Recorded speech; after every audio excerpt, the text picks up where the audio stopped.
There's a reason I call this book, Andrew, Good News About Being Black Today. It is absolutely better to be Black in America today than it was yesterday. And it'll be even better tomorrow. And I believe that. And that's the good news story that I am talking about in this book.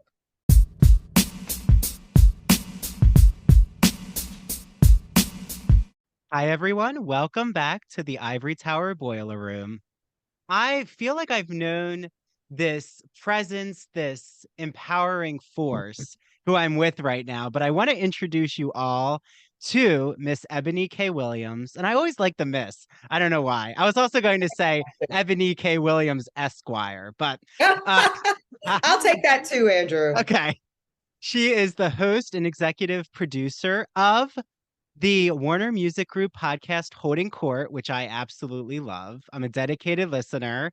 She starred on The Real Housewives of New York. I was going to say former, but there has been no new Real Housewives of New York. So I think it's. Well, I guess you could say Real Housewives of New York alum from season 13. I think that works. Okay, I like the nuance. There you go. Yes. Uh, Yeah. she's the host of The Grio, and she's guest hosted on The View, which she just made an amazing appearance on. She has a true crime series that I have to do more work and listen and watch. It's on the OWN and Investigation Discovery networks. She's an attorney. She's a frequent public speaker on Black culture and history. She lives and she owns property in Harlem. And I am here to talk all things about her new book, Bet on Black, The Good News About Being Black in America Today. Hello, Miss Yeah. Eboni. Hello, Andrew. That was a fit. Like, I need to take you on the road with me. What an intro. Great. I'll be your, warm-up act. There you Exactly. go. I love it. I love it. Well, my first question, you've been on an amazing press journey from The View to Watch What Happens Live to The Breakfast Club multiple Yeah. days, Yeah. to touring, I think, to the South to see some of your sorority sisters. Um, how are you feeling? How are you checking in right now? Yeah, it's off to a rabid start. Yeah, this has been a fantastic effort by a great team. I just have to give some respect and some gratitude to my fantastic team at Legacy Lit, which is a fantastic imprint in the Hachette publishing family.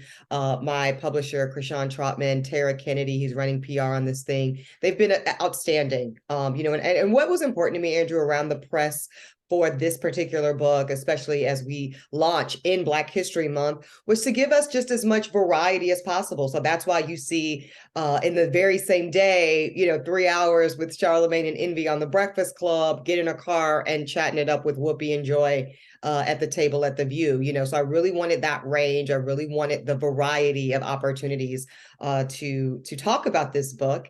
Very spicy episode of Watch What Happens Live, which, of course, really centered rightfully the Potomac finale, but there was still opportunity to talk about my new Judge show and the book. So it's been great. So I feel that this really will launch us right into, I've been riveted. I listened to Ebony read Bet on Black, which is so powerful. It's there's a presence in your voice about, you say, choose your own damn divine self. Or Yeah, it might be choose your own damn self, but I added the divine. I like that. And, you're writing for a Black audience, but I also feel that there's an allyship built in there. And I think with your media appearances, say from The View to Yeah. Watch What Happens Live to The Breakfast Club, they're also very different hosts, and they're different Mhm. races, different um Genders, genders. Exactly. gender So identities, sexual yeah, orientations, everything. Yeah, exactly. I think it's even more than allyship, Andrew. I am writing this book for a Black audience. That's very apparent in the writing. And also the anecdotes in the book speak to that fantastic, beautiful 6'2", blonde, blue-eyed queer flight attendant that I engaged with on my flight. And he broke down into tears telling me how my presence on Real Housewives of New York, unapologetically centering Blackness, gave him permission as a white man who is queer to come out to his family, right? Wow. So I think it's more than just allyship to Blackness. I think it's an invitation to any and all people that find themselves feeling subordinate or marginalized or other than or asked to kind of eat it or center something else, something that's not them, whether it's heterosexuality, whether it's Jewish identity, Muslim identity, Christian, whatever it, women constantly feeling the need to be accommodating the male gaze. I really am writing to all of that in the context of my choice as a Black woman in America to center Blackness. By me choosing to center my identities, I am inviting those beyond that audience to center theirs. No, thank you for that, Ebony, because I'm a gay white man. Ebony knows I have like a complicated Jewish ancestry, but all of that It's aside, all very fabulous. Yeah. well, I would have really wanted to be at your Shabbat dinner, but we'll Yeah. we're gonna get into RHONY later for Yeah. everyone. Okay. Because I feel that what you're saying, people even reached out to me. There was a man named Michael where you did a cameo for him, and he also expressed the same feeling that he felt seen to be openly gay. And this is just a testament to your authenticity. So I want to thank you for laying all your cards on the table. Thank And you, Gloria. I well, think that's what we owe the audience. I really do. And that's why I get annoyed and pissed when I see people on these platforms of reality TV, to me, just caricature and spectacle. And I get it. It's like whatever, silliness and fun. But like, shit, like this is a platform that can change lives. And I guess I take that very literally and very seriously. yeah, well, like I've said to you before, Ebony, you are not new to the media landscape. No. You've had how many years of a career in starting with your radio days? Right. So just about I'm on year 11 or 12 in the broadcast space, and that's after 7 years of practicing law. So, I've been, I started early, I will say. I went to college at 16 and it's kind of been off to the races ever since. So Yeah, well, as someone who's about to defend his dissertation in the summer, Woo! well, thank you. Now I have to do it, Ebony, because you're here. You You're holding do. me accountable. Auntie E's gonna push you, Andrew. You better get that doctorate. Yeah. Yeah, push me. Okay, but that importance of education is something that comes up right even in your intro, is Yep. this aspect of how education for you was a way to really claim your space and your agency. And I'd love for you to explain really what you mean by that. Absolutely. Yeah. For me, it was such a point of liberation. I reference the ancestors and their modeling of what that looks like, going all the way to Frederick Douglass, who just so geniusly, right? Just such a smart, savvy man, born into chattel slavery in America in the uh, early 1800s, who uh, ends up learning how to read in an era where it is literally against the law, legally forbidden, punishable by death in some places for Black enslaved people to read. And Douglass learns to read by tricking his white playmate, who happens to be the son of his slave master, by saying, like, oh, I bet you can't spell cat. And then the little white boy's like, oh, it's CAT. And Douglass goes, noted. Now I know how to spell cat. It's just so ingenious. And that becomes Douglass's pathway to becoming what would be one of the greatest American orators and speakers and patriots and really politicians of our time. And it all just comes through virtue of education. So for me, education is not about the degree. It's not about the paper on the wall. It's not about thinking you're better than somebody else.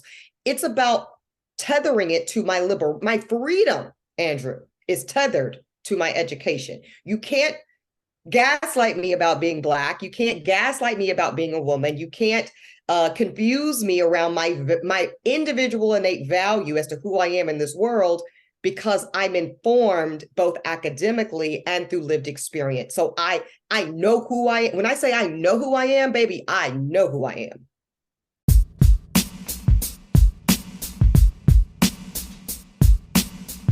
Okay, so does everyone know that when I'm not a podcaster, I'm actually writing academic scholarship teaching in the university, and just doing all my queer male scholarly inquiries and analyses. So, I am so excited to be talking about one of my favorite academic publishers, Broadview Press.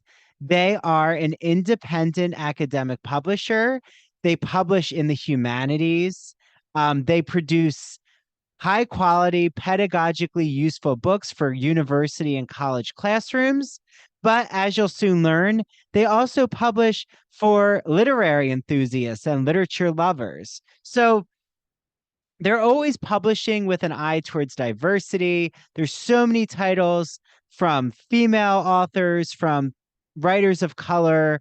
And for example, in the fall, we had on Ann Stevens on our podcast. So listen to that episode where she talked all about literary theory and criticism.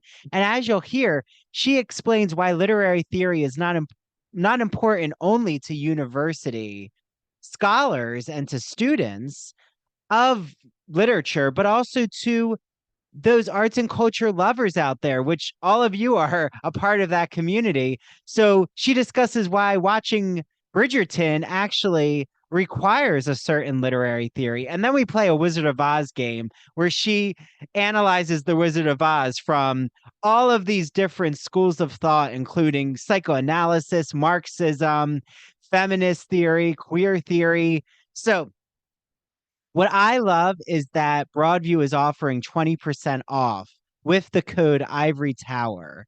So head on over to their website and you will get 20% off with the code Ivory Tower.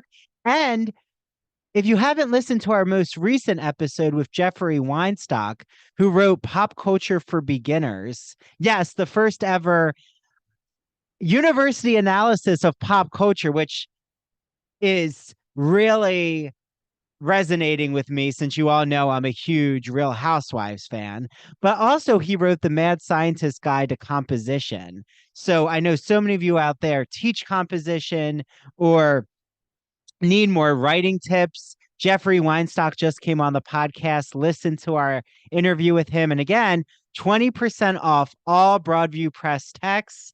Use the code Ivory Tower. Head over to their website. The link is in our episode notes. Enjoy your reading.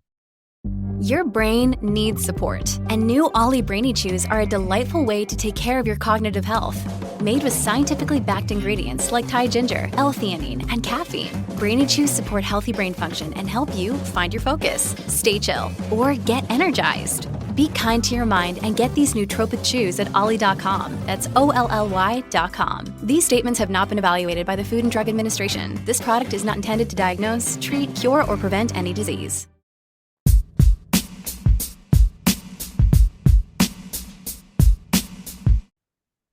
Amen. But also, and he's the most photographed. Ebony, I know you've brought that. Yes. Frederick Douglass is the most photographed in the 19th century. And I Of mean, any race.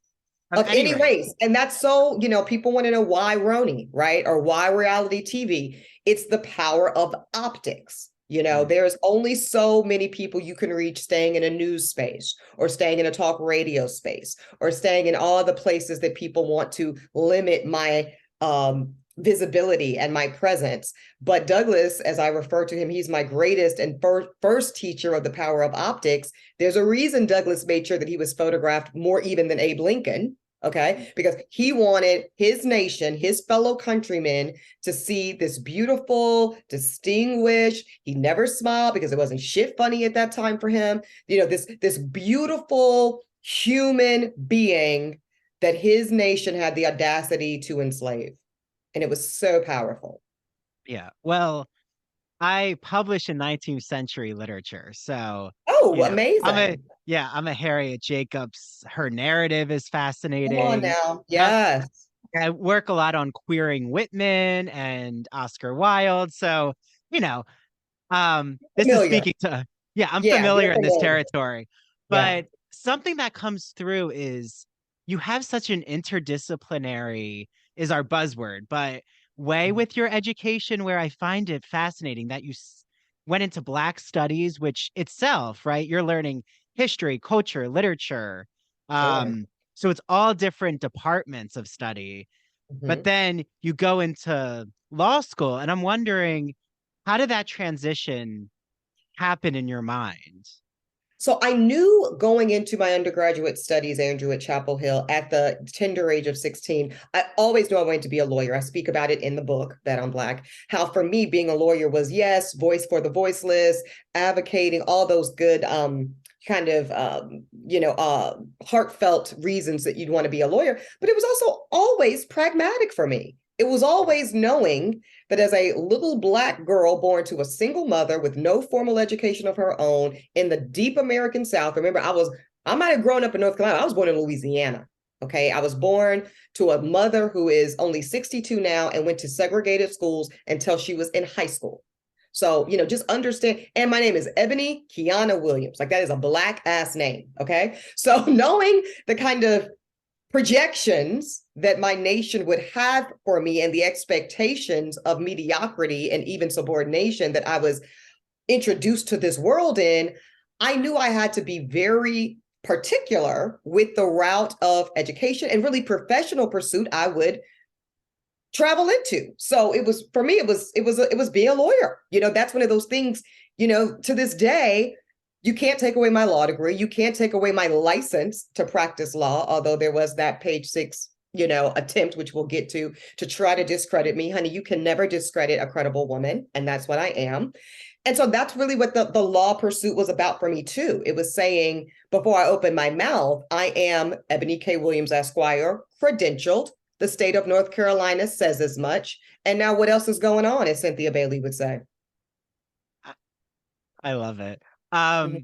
So your mother, you just brought her up. I feel that we have to talk about Gloria. We have to talk about your Aunt Katie. They are right in the beginning of Bet on Black, that you detail a childhood that I think many are going to, like you said, representation matters, the optics matter. They've seen you now on a larger platform. Wouldn't know about where Eboni K. Williams begins her journey. And I feel that sisterhood, or community building, I should say, yes, with your aunt, with your mother, is so foundational. So, why is it so important for you to reflect back to what they instilled in you? Well, I think it's really easy, especially for those of us that are privileged and blessed to have these big platforms, Housewives or, The View or whatever it is, right? Charlemagne, you see us now and you see something that looks relatively successful, maybe wealthy, big, important, not particularly accessible. And my work can't be effective, Andrew, if I'm not wholly accessible to the people that I want to connect with, because that's the work of my life, right? So I have to go back. I've got to start from the place of this vulnerable, scared, quite frankly, little girl who is really wanting to please her mother, wanting to achieve her way into love and acceptance and approval, starting within my own home and then for the world to see, hence the pageants, hence the academically gifted classes, hence the, fudging my report card to turn the B into the A because I don't want to deal with Gloria's wrath because it's coming, and all of that. So I've got to tell those stories. I got to talk about what it's like to be bussed across town in Charlotte, North Carolina, going from our publicly subsidized housing, which was fine, but certainly some level of poverty there, to the other side of town where I went to this amazing elementary school where, the houses are starting at $2.5 million back in the 80s. So, so there was something around the optics of seeing how people live, seeing what's possible in the wealthiest country in the world, in, this is the land of opportunity. I believe that. I have a whole chapter in Bet on Black about being a Black patriot and embracing Americana as our land as well. And I've got to start at the beginning of that story with the Gloria and my grandma Katie, and contrast their experiences as Black women, grandma born in 34, mom born in 60, me born in 83. There's a reason I call this book, Andrew, Good News About Being Black Today. It is absolutely better to be Black in America today than it was yesterday. And it'll be even better tomorrow. And I believe that. And that's the good news story that I am talking about in this book. Yeah. Well, and was Gloria and Katie, they were both born in the South? They were both born in Southeast Louisiana. Yeah. So my grandma Katie was born in 34 to sharecroppers. You know, her father was a sharecropper. Her mother was a stay-at-home mother, and her father also was a preacher. My mother was born in 60 in that same small town, Amite, Louisiana. It's about an hour outside of Baton Rouge, which is the capital of Louisiana. And my grandfather had a fourth grade education, but, you know, was a hustler. You know, he was a barber. He worked in a feed mill. I talk about that in the book. And so then my mother, you know, just becomes this brilliant entrepreneur, you know, doesn't have the resources to finish her formal education in college. She starts, but leaves to raise me and provide a different life for herself. And she really taught me and ingrained in me ownership, entrepreneurship. She says, Eboni, no one's going to pay you what you're going to pay you, which is why when I went to launch Holding Court, I was no longer going to be talent for hire. I'm done with that part of my career. I'm totally done with it. If I don't executive produce it, if I don't have ownership rights in the intellectual property, you can actually miss me with it. Yeah, well, and you actually say you talk a lot about that experience of starting Holding Court. And Yes. I listened to your most recent episode, and as this premieres, our interview, I think it's your most recent episode. It was where you discuss about Ron Do I talk about DeSantis. the podcast clause? Yes, you talk about the Yes. podcast clause Yeah. with Robin Dixon. I texted Andy that after the episode, and yeah, so very wise words about, oh, I love it. You say, because this is now going to be my mantra, Eboni. Thank you for this. I'm writing it down everywhere. You say, if it's not prohibited, then it's permitted. And I'm thinking, well, yes, if the rules and the policies and regulations aren't there, then it's permitted. It's permitted. It's permissible. Permissible until prohibited. That's it. And I get, you know, Andy's frustration. We had a very frank conversation afterwards because I think he was surprised, like some people were surprised by my answer on Watch What Happens Live, you know, because I think that the expectation or the narrative goes, well, if you're in a reality show, you say everything on the show. Well, show me that in the fine print. We close every episode of Holding Court, Andrew, as you know, with Dustin Ross saying, read your terms and conditions. Mm-hmm. So if my talent deal, and this goes for Bravo, this goes for Carlos King's shows, this goes for The View, this goes for all of these entities that hire folks as talent, if you have not narrowly construed where their supplemental content can go or not go, that's on you. You've got to update your, you know, you better call business affairs.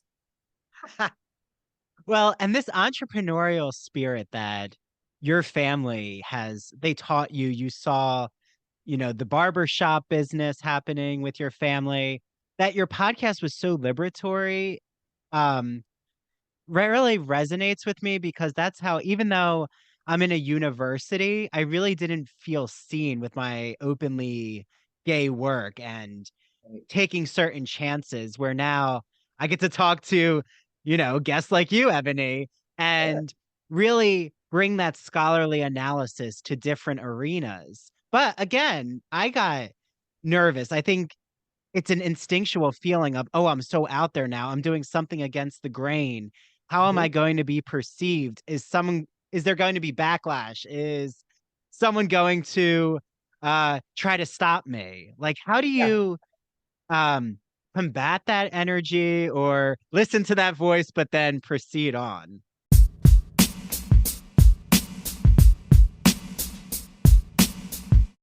LGBT stories are universal, but each one speaks to the individual heart and soul of the writer telling it.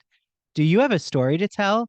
If so, the Gay and Lesbian Review wants to hear from you. Have you been moved by an LGBT book, film, painting, television show, or other form of media?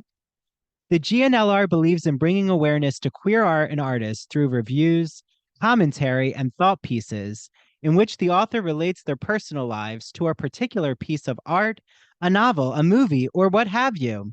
In addition to the articles published in the print magazine, the GNLR also publishes articles on its blog as well as personal essays on its popular Here's My Story section. This allows people like you to share their own experiences with our readers. To learn more about submitting either to the print or the online edition of the GNLR, visit glreview.org. That's glreview.org, and scroll down to the bottom of the page to find a link to their writer's guidelines. If you have any questions, email stephen.hemrick@glreview.org. The GNLR can't wait to see what you have to say. And remember that they're offering an exclusive code with the Ivory Tower Boiler Room. So when you subscribe to the magazine, you'll receive a free copy with any print or digital subscription. So that's 7 issues instead of 6. Again, just visit theglreview.org and click subscribe and enter the promo code ITBR for your free issue.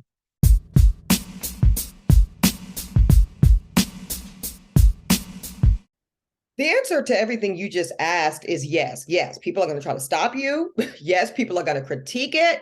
Yes, people are going to feel a way about it and express that in the comments section. And Auntie E says, do it anyway.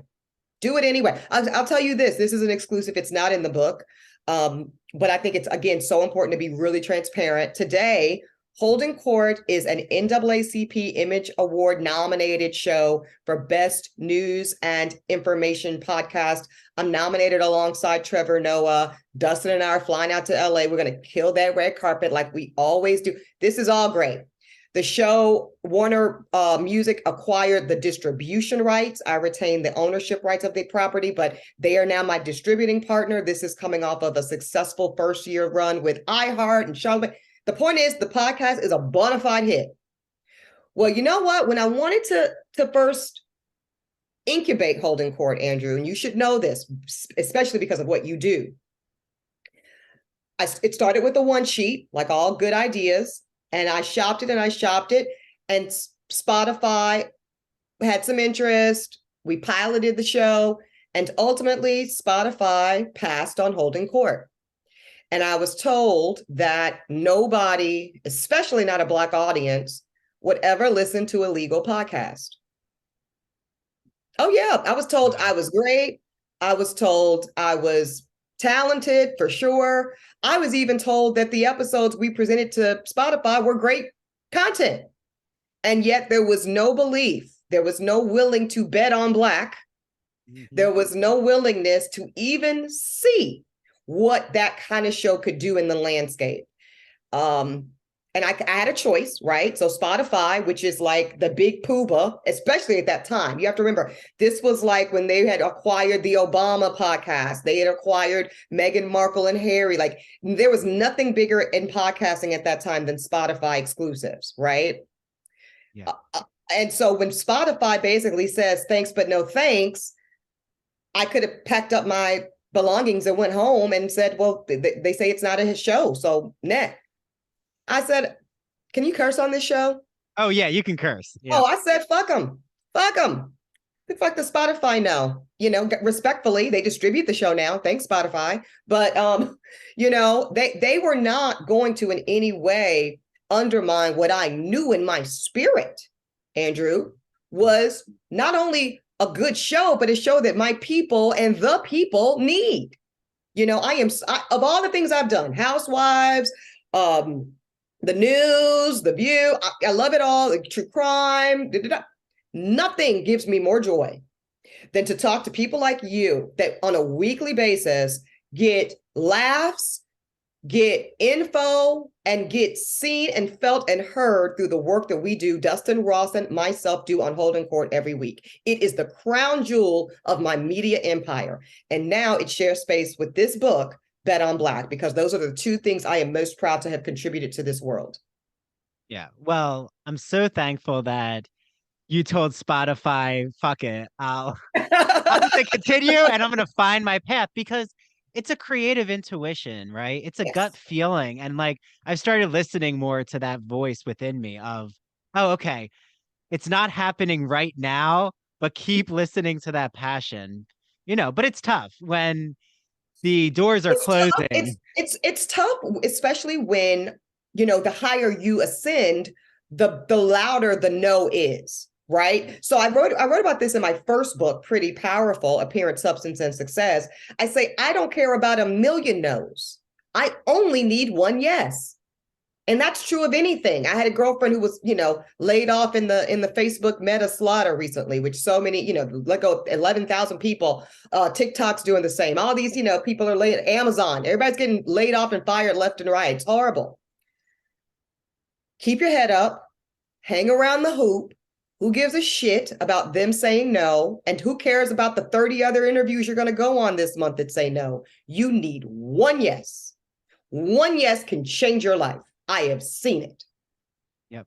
And then you talk a lot about a Black network. And I think I definitely need to, you've just landed us right there, which is when that door does open, you get that yes. Then you start to build this community spirit. And I mean, you even mentioned Charlemagne the God. You've mentioned, how there's a dynamic network now behind you of a community. Absolutely.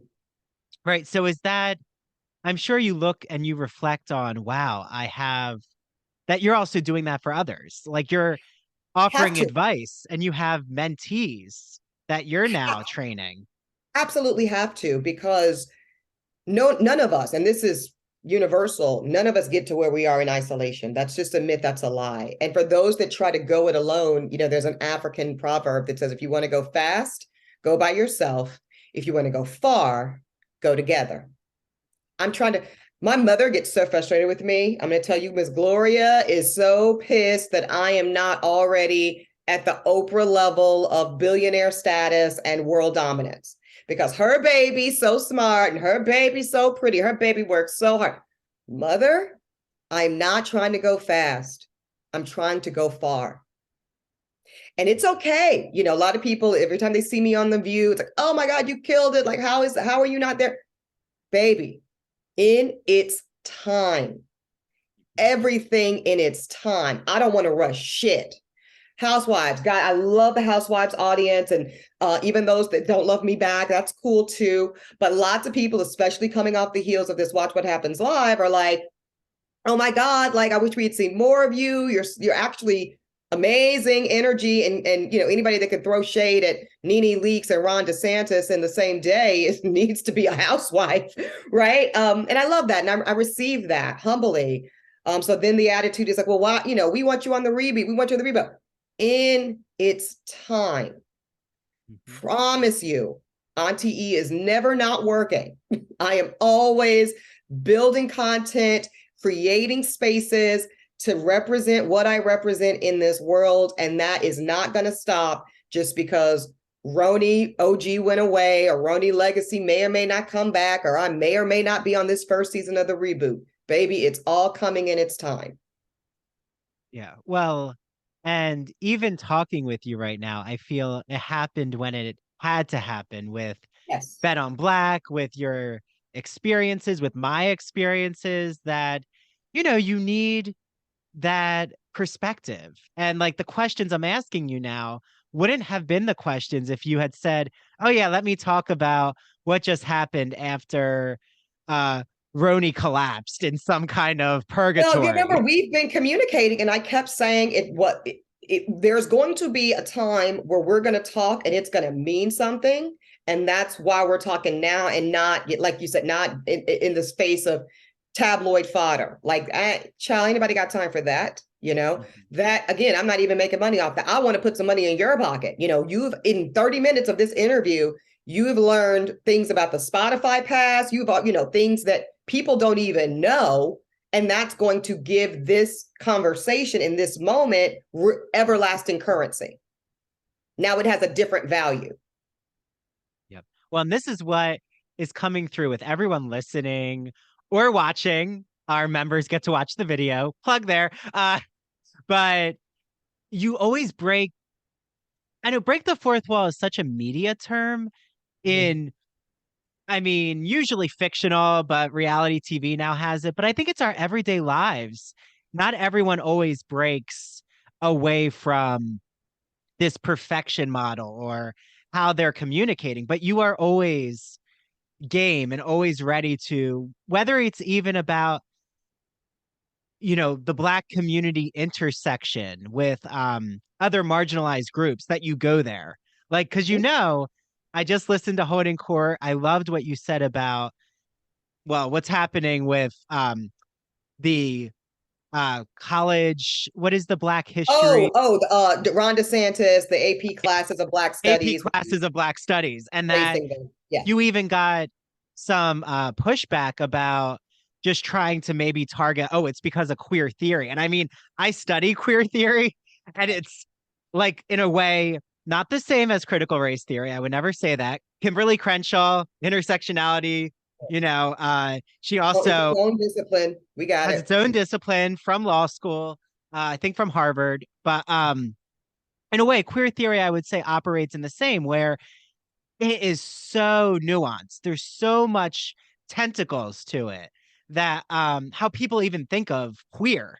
I mean, Yes. I get pushback too when I say I do queer work. But, I listen to that, but I also then recognize that doing queer work is representing such a large umbrella of the community. And I just want to thank you that you've really shown the way that marginalized groups, there's an intersection between activism and representation. That, was that something you had always thought about, those intersected aspects, or is that something you started to do more research and work to look into those? No one's ever asked me about this, and so I'm appreciative for the opportunity to talk about it. Let me tell you my first teacher of the cautionary tale of what can happen when intersectionality goes wrong. What happens when people don't do the work of actively intersecting humanitarian interest. My first teacher in this was, to me, the epic failure of feminism as a totality movement. Particularly, it starts in the 1920s, and it really, to me, comes to a head in the 1970s, where you see feminism as a movement, which was primarily very white, very, very white, from Susan B. Anthony all the way up to Gloria Steinem. And there was always Black women at the table. There were even Black men at the table of feminism. Frederick Douglass is a feminist, Let's be very clear. He literally would speak at women. So anyways, Blackness has always been very palpable in the space of feminism. And yet we were always aggressively pushed out. I'll give you an example. I'm a very proud member of Alpha Kappa Alpha Sorority Incorporated. There's also the Black wonderful sorority of Delta Sigma Theta Incorporated. Well, both of those sororities, Andrew, back in 1913, one of the original women's suffrage marches in America, marching for the women's right to vote in America, there was this huge thing, huge parade. That's where the suffragette white comes from and all of that. Well, AKA in Delta, we're told, basically, we don't want you Black bitches here. No, this is for, we're fighting for women and we're fighting for our rights, and y'all's Black asses are just going to slow down our process, So we need to get in the door first, and then maybe we'll help you once we get there, was essentially the conversation. That was negotiated, blah, blah, blah. And at the end, they let the Black sororities be in the very, very back. Disgusting. It doesn't get much better by the 1960s and 70s, when the Shirley Chisholm ran as the first woman of any color to run on a major ticket nomination platform, when she ran for the Democratic ticket of the United States presidency in 1972. Gloria Steinem and them and all the Ms. and all this, girl, we got you. But when it came time to cast those delegates, they were nowhere to be seen. They said, surely it's not the time. We fear the impact on broader feminism, which centers whiteness and if white women can't get there first, I'm sorry, sis, we don't have the capacity, space, nor time to assist with helping bring Black women along with us. Black women and your movement will slow us down. So that, to me, is the cautionary tale, Andrew, of what happens when we don't lean into the obvious moral obligation. For me, this is a moral obligation. Make no mistake about it. This is not politics. That's why I get so pissed when people make my RHONY season about politics. It was never about politics. This is about humanitarianism, and it's about a moral obligation to do better by one another as Americans and as humans. So my lesson there is we have to do two things at the same time. That's why I had to address on Holden Court, as you mentioned, I will not participate in an effort to further oppress queer people, including queer Black people, by subscribing to an asinine argument that says, oh, we want to embrace Black studies, but we're only eradicating this coursework of Black AP because it has queer theory in it. Get the fuck out of here. I don't want to hear you trying to teach me about Black studies and you're not centering James Baldwin. You're not centering Barbara Jordan. If you're not centering Langston Hughes, if you're not talking about and highlighting the incredible work of the civil rights icon, no, not Dr. King, I'm talking about Bayard Rustin, then I don't want it. I will reject it whole heart. And if more people had that attitude of a full rejection, if it's not fully inclusive, then we should reject it. And we should stand our ground, and we should negotiate more firmly, and we have to demand the conceding of power if we really want it. Yes. Well, you've just led into the RHONY of it all without you even knowing, because this is actually where Eboni, I first reached out to her because your season was premiering. I forget, the ending of the season premiered, was it summer 2021? It was summer 20, yeah, because we premiered in May of 21. We shot September through February of 21. And then we premiered in May of 21 and we wrapped like July. Okay. So I was teaching in fall 21. Shout out to that class. It was a questioning democracy and Walt Whitman. And it was about Whitman's own racist statements, and not that he could be really queerly radical, but that doesn't mean he also couldn't have racist views. Totally. These are not exclusive at all. So I was teaching Nella Larson's Passing. Oh, yes. Great. For the Harlem Renaissance. Yep. I was teaching James Baldwin's Another Country, and The Great Gatsby, all to look at these nuanced identities and the absence of Blackness in The Great Gatsby, or, you know, that's as important to investigate. So I actually used your Harlem dinner, your Harlem night episode, as a way to look about passing, especially about your own identity and what did it mean when you centered Blackness with the Harlem figures, and how the cast responded. And, you know, we don't have to go over and regurgitate everything. Yeah, because it's in your book. It's in Bet on Black. It is in the book. It is in the book. I do want to. There was a lot of defensiveness, I'll put it that way, when all you're doing is just teaching history, teaching literary history. And something I've always wanted to know, Eboni, is you don't have to mention any cast member, but once the cameras went down, because this is where I go with reality TV, like cameras are up, I'm sure energy's moving, and you're really just going from one thing to the other, and it becomes a blur maybe with the process. But when the cameras went down, did any cast member actually have a really heart-to-heart nuanced conversation with you? Like, wow, I didn't know about Langston Hughes like this, or I'm so glad, Eboni, you shared this platform and history with us.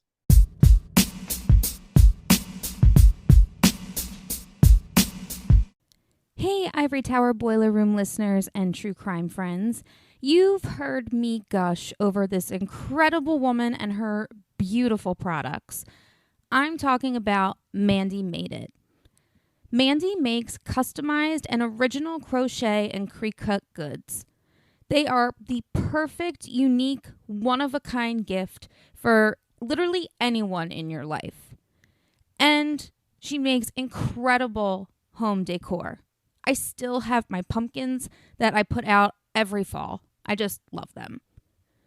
Check her out on Instagram at MANDEE, Made It, or search Mandy Made It on Facebook. To order, just slide into her DMs, and if you mention the Ivory Tower Boiler Room, you will receive a free personalized gift with your first order. So, go on Instagram and look up at Mandy Made It, and Mandy is spelled MANDEE. Again, her handle is at Mandy Made It, Mandy spelled MANDEE, and order today.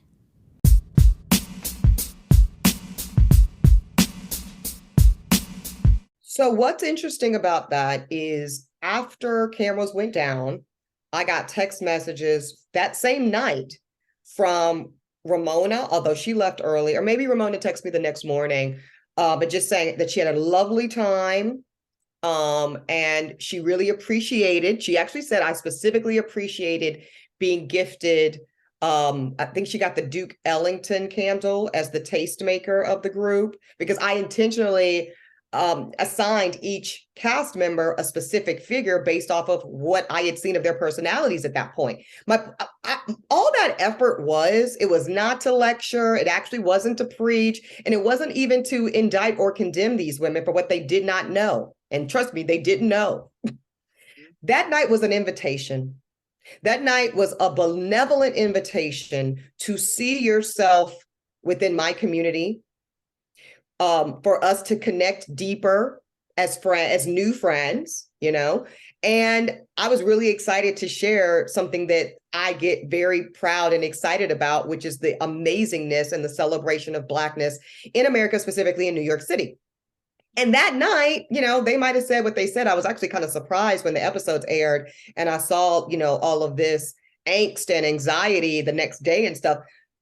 Sonia Morgan also texted me the same night. Sonia intentionally opted not to drink that night. She had on her glasses. And if you know Sonia Morgan, when she puts on those glasses, she means serious business, with her bouffant. And Sonia said she had the best time ever, and I actually know Sonia's to be authentic. I don't know about the other, but I know that to be true of Sonia, because even after we wrapped, even after the show collapsed, even after all that bullshit, Sonia would still text me saying that she had just realized that down the street from her infamous townhouse, Josephine Baker owned one of the neighboring brownstones. And she sent me the link, so she was bought in to these opportunities, again, to connect femininity, feminine power, Black women, white women, all the things. And I will tell you, all three of them, I never went to Leah's place after we filmed, but Sonia, Lou, and Ramona's places all had the Harlem Candle Company candles that I gifted them with on display and lit. So at least they love the candles. There you go. Well, and I know you've talked about Sonia, and there's a relationship that there's that authenticity. And I mean, and it's still in place. I was just texting with Sonia 3 days ago. She was going to try to make my book event here in New York, but she's still in Virginia with her family. But Sonia and I are legitimately, I would have never met her but for RHONY, and I'm so glad that I did. Yeah, shout out to Sonia. Yes. Well, and I will say, I love that moment where she says, we need to listen to Eboni, that it's about just listening. Just holding that space for Eboni, hold the space for the person who is offering their history that you're not aware of. And just got here and is 20 something years younger than us. And it's not her fault that we couldn't, that the network and casting didn't, cast an existing member. I mean, they had such limited Black women to choose from their authentic friend groups. There were a couple here or there. They didn't make the cut for whatever reason. So they cast a newbie. They cast someone outside of our world. Let's give it a shot. To me, the fact that there hasn't been RHONY on air for almost 2.5 years now, it's a collective failure. It's a collective failure. It could have gone a very different way.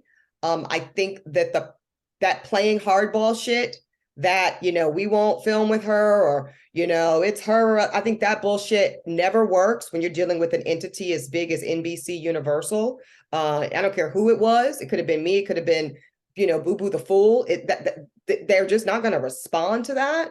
And I think, unfortunately, that's what you're seeing with the legacy iteration.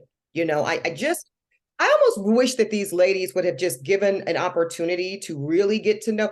I really could have been great counsel to them because they are just navigating and negotiating and overplaying their hand in a way that's not giving them what they want, and that part's kind of unfortunate. Yeah. Well, and before I sat down with you, I actually watched the final episode again. And there's a lot of peace. There's like you're playing a doppelganger game, you all So are fun. making fun of each other and then learning. And then We're there's kissing actually Harry Dubin. We're yeah, having a good time. you And have it pasties. yeah, we ended in a great place. I mean, I think that's, the saddest part Yeah. is that if you watch the last episodes 2 to 3, it's like shit. Here's the tragedy is it took all of season 13. So what are you talking about? 15 episodes, and basically in real time, and we were real filming. It took 4 months for us to all collectively get past the bullshit and for them to realize I'm not the one. I'm not going to be your fucking sidekick. I'm not going to sit here and play small. I'm not going to center you because you're an OG, bitch. I don't give a fuck. Okay. And once we finally got past all of that, and they're like, all right, there's enough commonality here. There's enough funness here. And that goes for me too. I didn't know them either. I had some guardedness. And by the time we got past all that and we got to let our hair down and let our titties out and have a good time, it was all love. And then the episode started airing. And then I did what I do as a professional communicator and journalist. And that's I gave feedback and interviews about how I felt during those previously recorded episodes. And my castmates, Ramona and Luann in particular, felt very threatened, very undermined because they felt I was challenging them and their views on race and culture in public. And I was. And that's the life that's my life's work. And the network knew it. And if you guys had simply Googled, you would have known it too. So I think, again, we got to this great place. It took us a really long time to get there. I actually think, Andrew, if we had just kept filming like a lot of shows do, and we had already been, a month or two into filming by the time the episodes aired, I think that maybe that could have made a difference. But also, we don't look back in this industry. Everything happened for some reason. And, it's all moving forward for me. Yeah. Well, and also there is like a interesting extra episode. I'm not sure. No one really talks about it that much, but there's like the extra footage that usually never happens now in the current iteration of Housewives. And I'm assuming that's because there was no reunion or yeah. So they were like, here's our extra bonus. But I also feel like the reunion, and like you're saying, Ebony, if you were filming the next season during the reunion, it would have been received differently when you were giving press appearances. But not to say anything, Ebony, but what you're saying about your experience, the series is already premiering to the broad global public. So, how is you going on talking about your experience any different than how everyone's responding? I think they just weren't used to it. I think it was, I don't think Tinsley did it. I don't think Leah did it. I think, and this is the race aside, right? This is a dynamic where you've got OGs, who have a serious kind of possessiveness around this show being their show and their platform, and the sporadic newbies, from and really it's just Tinsley and Leah, and then like the one season people like Jules and stuff, right? We are supposed to come in, don't touch anything, know your place, be a sidekick. By the way, I don't think the sidekick regulation was because I was Black. I think that's what they do with all new housewives. Let's be very clear. Because I'm a Black woman in America, I'm never gonna let nobody, not even another Black woman, turn me into a sidekick. So I think, again, you talk about nuance, and my castmates just didn't have the capacity to understand the various elements at play, from race to age to class to education level, and to kind of,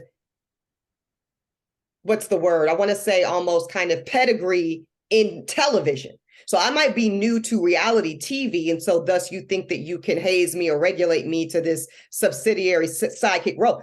Bitch, I've been doing national television for over 10 years. Get out of my face. Yeah. Yeah. And that's something they were not at all prepared for. Yeah. And I feel like if you were on a cast where there was Professor or others in the media space, like who are in your, or even like you're doctors. Like we're, I was texting with yes. Tiffany Moon yesterday. Like that's why, listen, not for nothing. I'll probably have this conversation with Andy at some point. Where is just even a girl show? Because honestly, now in my life, filming a full-time Real Housewife, that maybe doesn't work for my schedule. But let's do a week or two.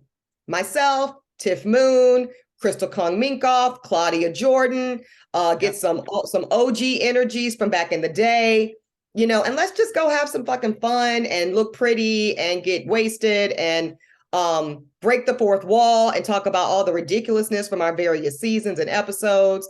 I think that would be compelling, entertaining television, and would also move the genre forward. I think generally speaking, people are tired of what feels like self-produced, overproduced antics across the franchises. So I think this would give it some fresh energy. Yeah. Well, I appreciate you talking all about this. Also, I'm not going to have Eboni reflect on this now because she's done it on Holding Court. So go to Holding Court to see her response to Ramona and Ramona's Carlos King appearance, all during BravoCon, which I don't think is a coincidence that she can during BravoCon to Carlos. But, you have such a really powerful response to Ramona. So I don't want you to have to bring it up here, but thank you, Eboni, to talk about that experience with RHONY, because I love what you're saying about this girls trip. I hope that happens. Let's manifest that. And, I really do want to, before we play a game that I told Eboni about, for all of those who haven't yet got their hands or their ears tuned into Bet on Black, there is this moment that you really reflect on if there's an absence of Blackness. And I think this speaks directly to a lot of your Fox News, when you were in Fox News, when you were in RHONY, a lot of your career. And it doesn't even have to be that there's an absence of Black people, but this reluctance to talk openly about Blackness. What would you say to everyone out there about that power of needing to center Blackness in especially these media spaces that you've occupied?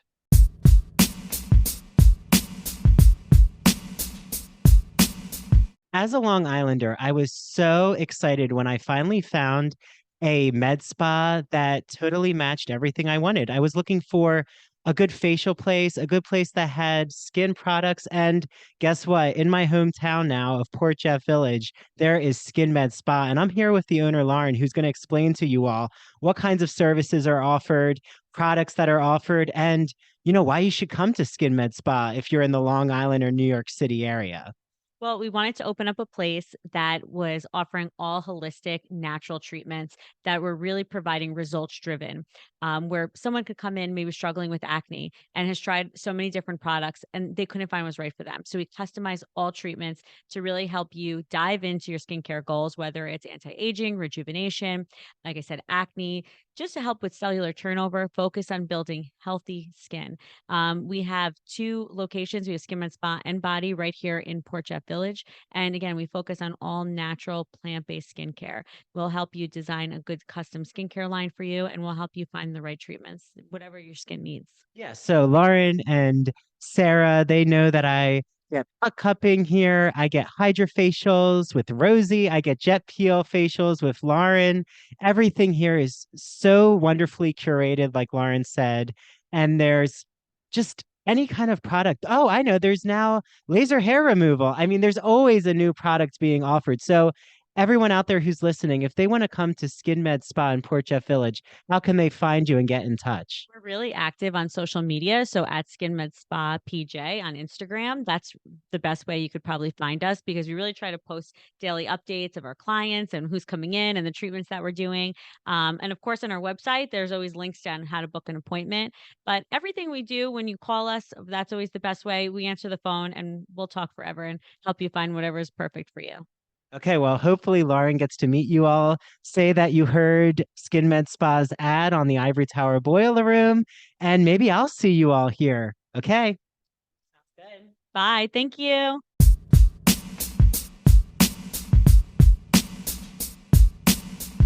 Yeah. My lived experience tells me, Andrew, that Blackness is the single most misunderstood experience in America. And we could write a million books about why that's the case. But that's the case. So therefore, how wonderful. Again, I was at an event recently and someone said, oh, we've got to have these difficult conversations. I said, I think we got to reframe that. And that's actually why I wrote Bet on Black and subtitled it, The Good News About Being Black in America Today. Today, we get to have these dialogues and back and forth, and you don't have to agree with everything I say, Andrew. I don't have to agree with everything you think, but we can engage.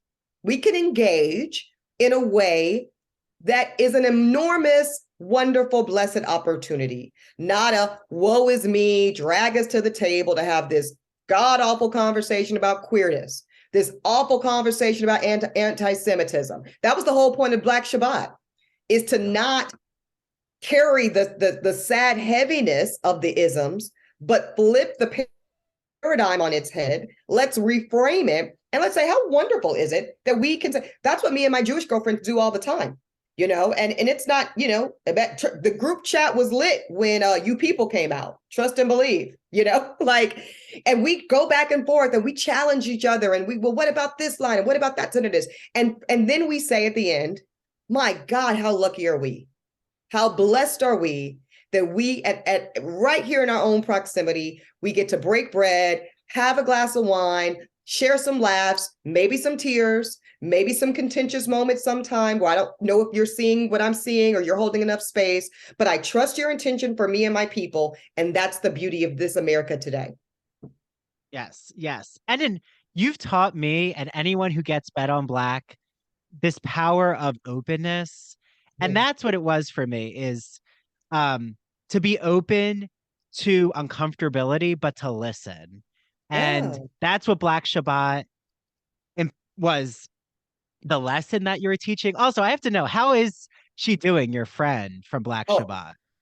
Archie? Archie. Yeah. How's Archie? Archie's great. Archie just moved into like a sick, I'm not gonna say the price, but it's a sick townhouse that she and her husband renovated in the West Village, and it's fabulous. And so now we're gonna, no more New Jersey Shabbats. Now Shabbat will be downtown Manhattan. Even though I love Morris County, shout out to Summit. Oh no, shout out to Summit. Gave me some times, baby. So it was great. I went to Kane University for undergrad. Now I'm at Stony Brook. Got you. So it's gorgeous. Beautiful. But for them to laugh about how far it is, I'm like, it's like a 40-minute train ride. But Andrew, they were bitching about coming to 121st Street, and they mostly live on 68. So please. I can't. Forget about. I will not. But if you go to the Hamptons are fine. Okay. Interesting. Anyway. So for everyone out there, we are now heading over to the Ivory Tower Boiler Room Cafe, our Patreon, which I know Eboni likes, an entrepreneurial spirit. I love a bag. We love a bag. Yes. We love an extra bag. Yep. Yes. So we are going to play Equal Justice with Judge Eboni K. Williams, because she's about to be a TV personality judge. Okay. So this game is called Guilty or Not Guilty. Again, this is not your official judicial opinion, but this is, nothing about with beyond a reasonable doubt. We don't have to do that. But it's not being held in the court of law. I just want you to reflect on the pop culture moments that some might consider the messiest within the last year. And I want you to think about, is this guilty or not guilty of being a messy moment in Judge Eboni K. Williams' opinion?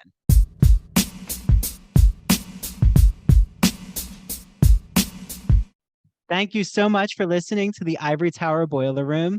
This is Andrew Rimby. I really hope you follow us on social media, because that's where you get to see all of the exciting video clips, teasers, and humorous moments. So follow us on TikTok and Instagram at Ivory Tower Boiler Room, and on our Twitter at Ivory Boiler Room.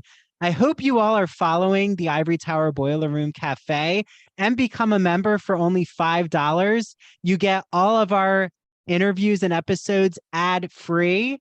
You also get to watch the video interviews. You get to see my lovely face and the guest's lovely face, and you get access to all the bonus episodes. So Dr. Jake Newsom talking about the history of the pink triangle, Zach Topping talking about being an Army vet and what that meant when he wrote a war novel and a dystopian novel. You get to hear Gregory Maguire's breaking news about the Wicked movie musical, Jesse Green talking about Richard Rodgers and Oscar Hammerstein, and what did Stephen Sondheim actually think about Rodgers and Hammerstein. So head to patreon.com/Ivory Tower Boiler Room. Please provide me an iced coffee. I would love it because I need to stay up to do all these edits. So yeah, see you all in the Ivory Tower Boiler Room Cafe. And here is Mary DePippi from True Crime and Academia. Hi, everyone. I am Mary DePippi. As Andrew said, I am the host of True Crime and Academia. True Crime and Academia airs on Fridays at 7:30. Now, to find all things True Crime and Academia, you can follow me on Instagram and TikTok at True Crime and Academia, or on Twitter at TC and Academia, because, well, they hate it when you have too many characters. Like I said, True Crime and Academia airs on Fridays at 7:30. But if you are a subscriber, you get a bonus episode. That's right, a whole episode just to yourselves that no one else gets to hear. Like, I do a deep dive on the case of JonBenet Ramsey. I deep dive Casey Anthony. We talk about the history of the lobotomy. And most recently, we talked about the Night Stalker himself, Richard Ramirez. So if you want to access all of that extra wonderful content, go to patreon.com/Ivory Tower Boiler Room. And like Andrew said, if you could just please buy us a nice coffee, that would be great. That would be really, really great. It would be great. We appreciate it. We also interact with all of you on Patreon. So ask us your insightful questions. We will answer them for you. And we want to thank our Spring 23 interns, Andrea, Caitlin, Rosie, and Sheila. Thank you so much. And we can't wait to see you all back again in the Ivory Tower Boiler Room. Happy winter, everyone.